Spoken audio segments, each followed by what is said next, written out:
Got a little bit of a traumatic story time here for you guys, but, I'm sure you guys will understand. So, me and the boys, we were just rolling down the street, we're having fun with just a little, you know what I mean? Like, having a good time, right? It was a December afternoon. It was a 33-degree day. Like, we were just chilling. Like, the breeze was in our face. There was no police around the place. Like, it was all sweet.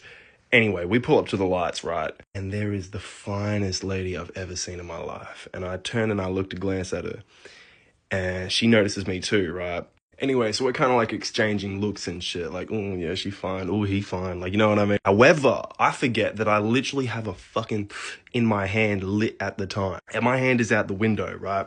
While I'm talking to her. I'm in the passenger side, right? So I'm like closest to her. All of a sudden, this chick's face switches up, like straight up. And I'm like wondering what the hell happened. Completely forgetting I had this. She asks if that was tobacco or if that was the devil's lettuce. Me kind of like sketchy at this point.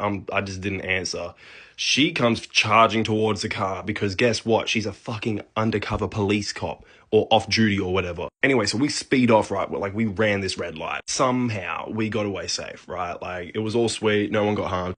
I then get a call from my mate and he's like, yo, we're throwing this mad house party. Do you want to come along? I'm like, bro, say less. So we end up going to this house party, right? And it is fucking jumping. Like, it's a nice ass place, like pools and everything. Like everyone is having such a good time. Like, bro, people are passed out fucking like getting tagged up with Sharpies. Like people are passing bottles left, right and center. Like it's Project X, right? Anyway, the music cuts and we start to see police coming around the corner and we're like, oh shit. So me and a couple of the other boys walk up to the cops because we're like, we'll handle this, right? They have entered the premises without a warrant. They've asked everyone for IDs and fucking all that kind of shit. And it's getting into a little bit of a heated argument, right? And then all of a sudden we stop.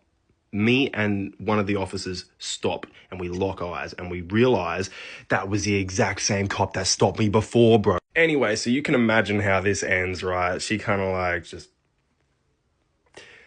she fucked me over, man. She put me in cuffs and then she fucking put me in the divvy and I was on my way.